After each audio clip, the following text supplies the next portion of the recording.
Bem, bem, pessoal, nós vamos dar sequência ainda no nosso livro. A gente não terminou tudo, nós estamos na página 21, onde nós vamos estudar, como está aqui embaixo, né? Vocês estão vendo, filosofia do primeiro ano, Coeduc e moral provisória.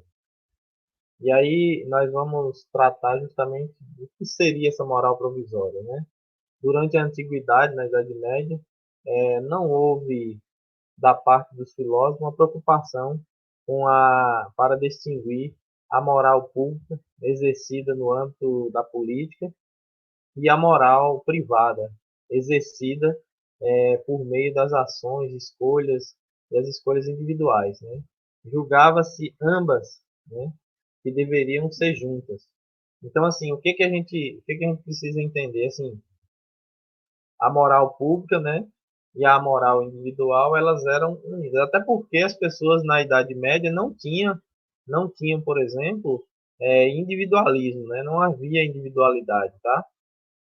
Não havia esse contexto, essa visão de individualidade, tá certo? Então, assim, esse contexto de individualidade é um contexto que vai surgir com o iluminismo. É uma coisa que vai surgir um pouco mais tarde, né? E o iluminismo vai fazer com que essas coisas, né, essas ideias surjam nesse período. Então, assim, a visão, né, dessa moral, a moral privada e a moral individual, ela era junta, ela era uma coisa só, né? Não havia uma coisa separada da outra. O primeiro pensador que temos notícia a estabelecer essa distinção entre essas duas morais, né, seria justamente o Nicolau Maquiavel, pensador, que escreveu o livro O Príncipe, né, no qual ele recomenda que o príncipe, né, os reis deveriam agir de maneira, muitas vezes até ter que fazer medo naqueles que eram ali súditos, né, do rei. Ele falava o seguinte: é preferível que as pessoas sintam medo do que ame o príncipe, né, do que amar o rei ou o príncipe. E o príncipe também não deveria fazer caridade, porque se ele fizesse caridade poderia ser confundido, né? Então era uma das atitudes que Maquiavel defendia. Então ele já outra coisa que ele separa também é a visão da igreja, né? Ele já tinha o interesse de que a igreja se separasse desse do contexto do Estado, tá certo? Então ele é o grande iniciador de tudo isso.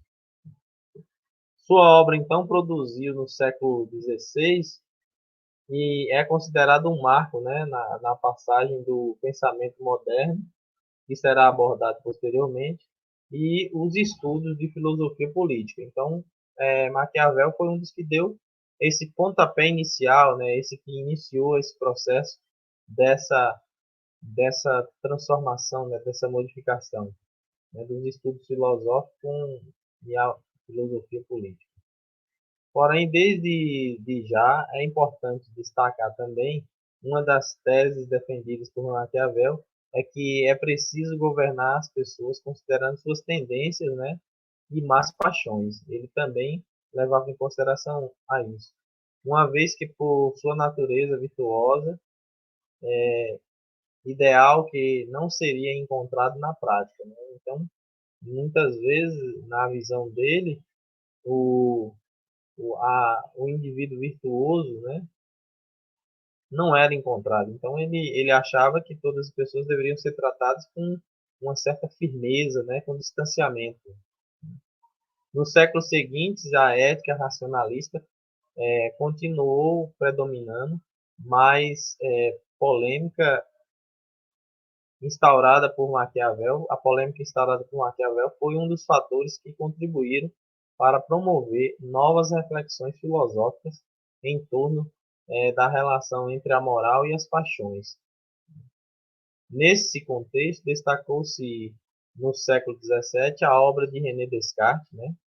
Esse filósofo reconheceu o papel biológico das paixões para a preservação humana, mas recomendou um controle racional sobre elas. E aí, o que que René Descartes recomenda? Ele recomenda que a gente tomasse muito cuidado com os nossos sentidos, né, que é de onde brotam nossas paixões, as nossas emoções.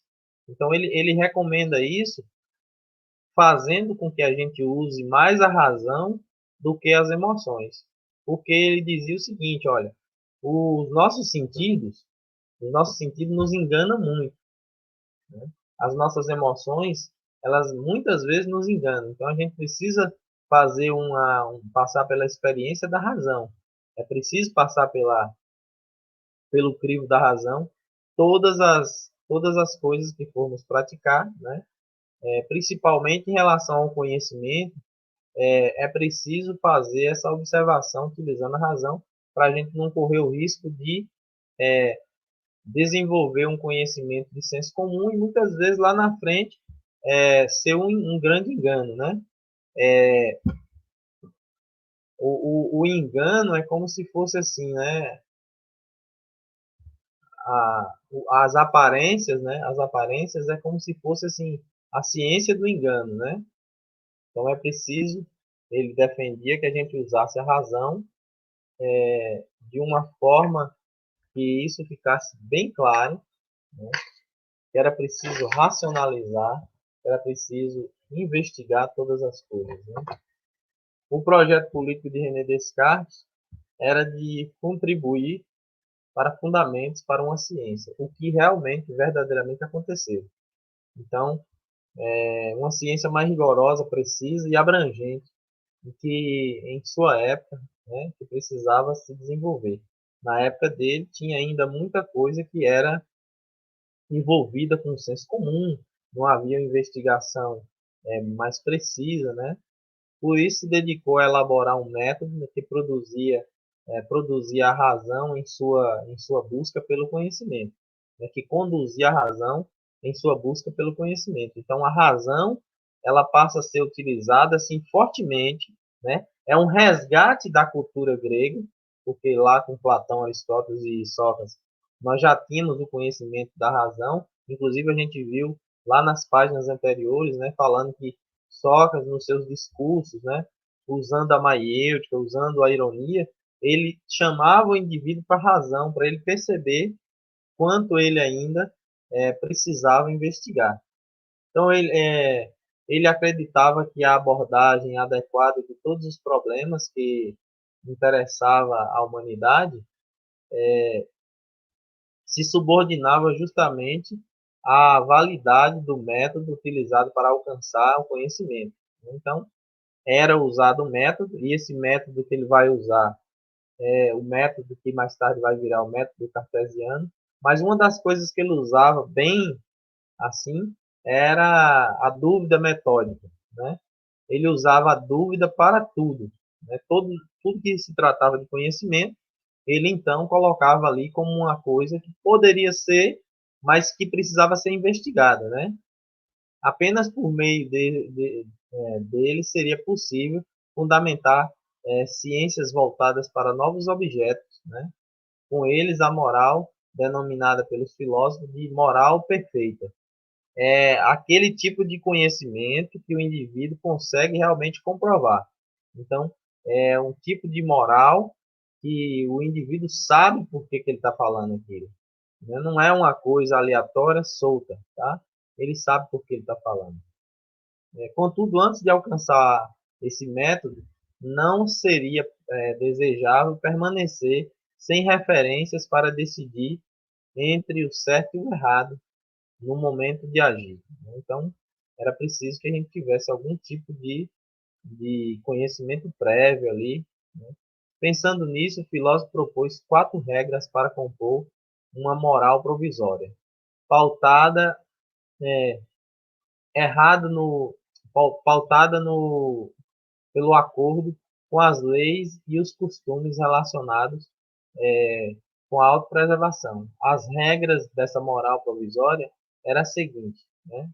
Regra 1, ele diz: obedecer às leis e aos costumes nacionais, à religião e à moderação, evitando o excesso. Então, esse é o primeiro ponto, o primeiro tópico dessa moral provisória, né? Então, aí você tem uma primeira regra, que era justamente obedecer às leis, às regras, os costumes nacionais, né, de um país, de onde você vive, de onde você mora.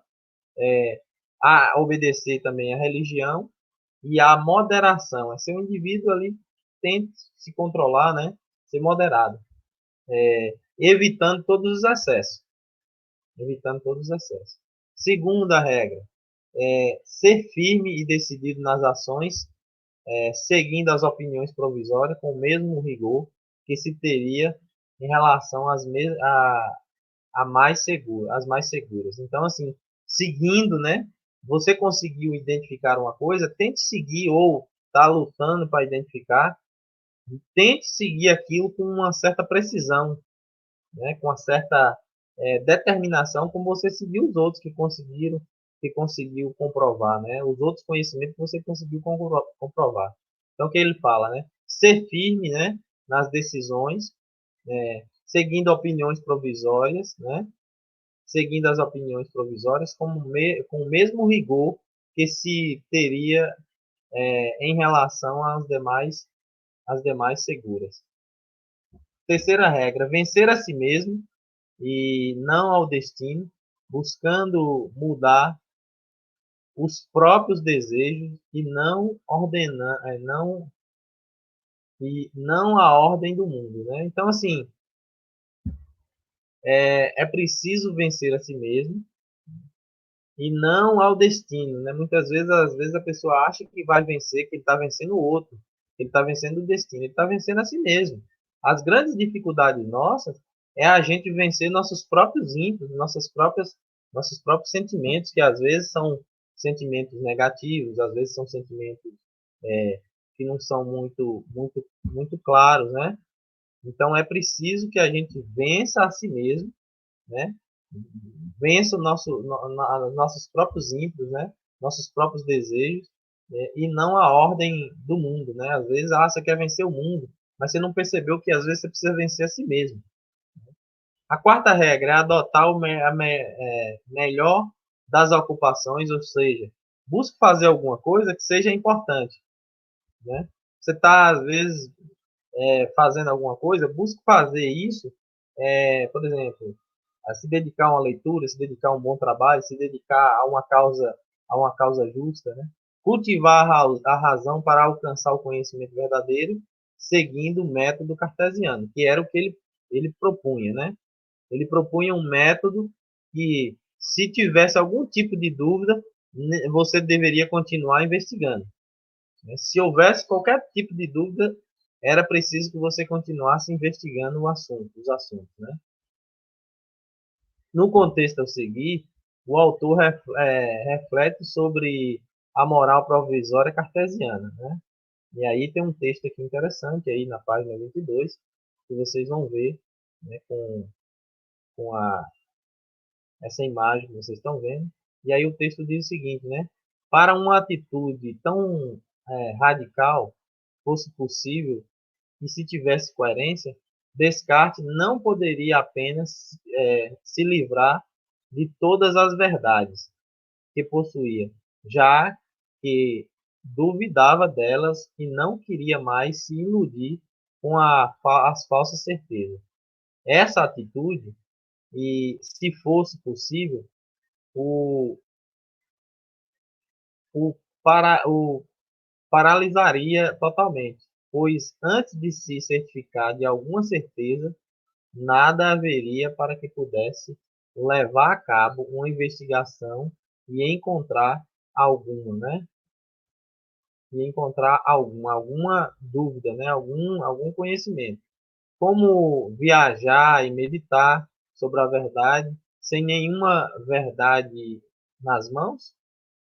Como fazer isso, né? Como meditar sobre a verdade ou muitas vezes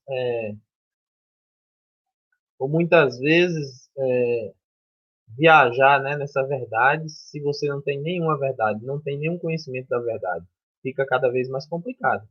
Se você não sabe discernir, separar uma coisa que é verdadeira de uma coisa que é, às vezes, fantasiosa, às vezes a gente acredita em coisa que você pensa que é verdade e quando chega lá na frente, você passa a ter conhecimento, não era verdade, era apenas alguém que disse, mas você não tomou conhecimento, não investigou, não teve essa noção, tá certo? Então, aquele que duvida de maneira radical está duvidando necessariamente dos princípios que regem a moral, as leis, os hábitos, né? Mas não é possível viver nem filosofar sem uma moral. Então aqui a moral, outra coisa também, né? O que nós entendemos por moral?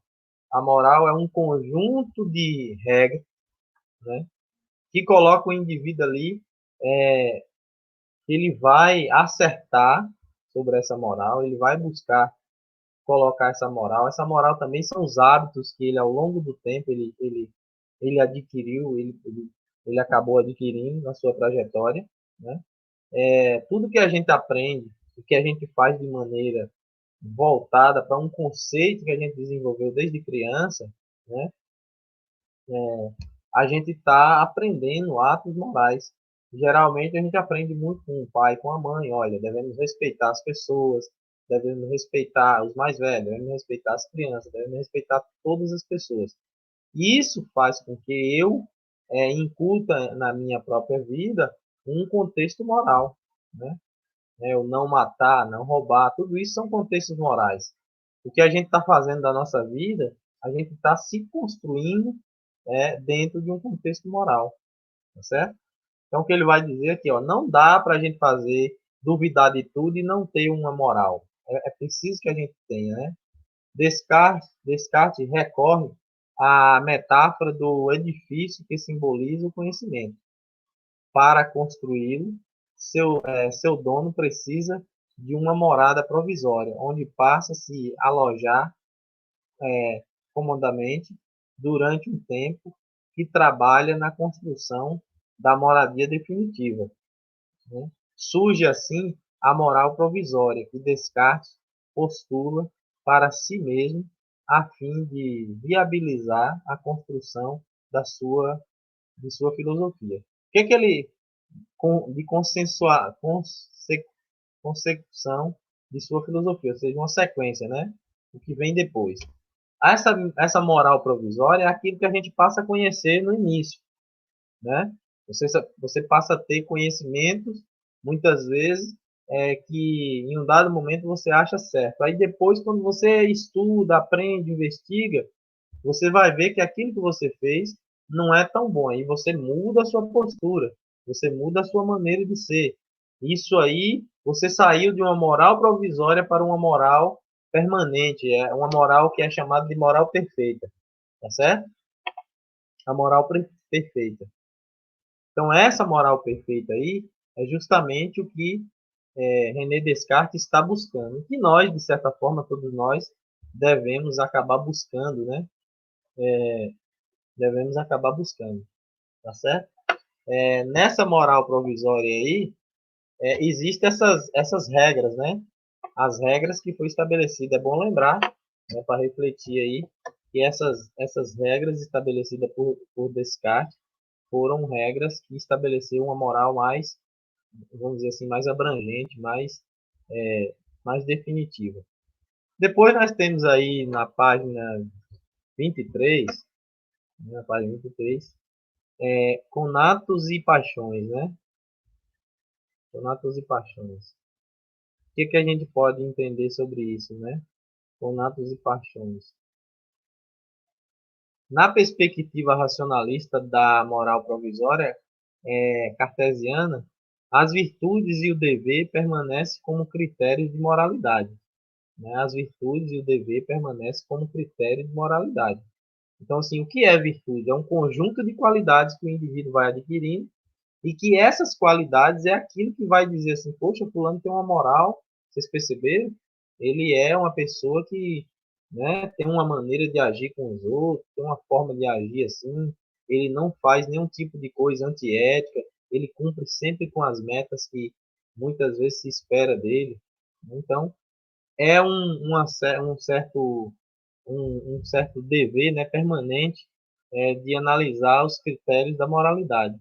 As paixões como algo que se controla, né? Então, a paixão aqui passa a ser uma coisa que passa a ser controlada. Diante disso, na Europa do século XVII, recebeu a sombra a teoria ética do filósofo, né, de origem judaica, Baruch de Spinoza. É outro pensador interessante que vai surgir, né, através nesse período, né? Ele era um grande admirador de René Descartes, tá?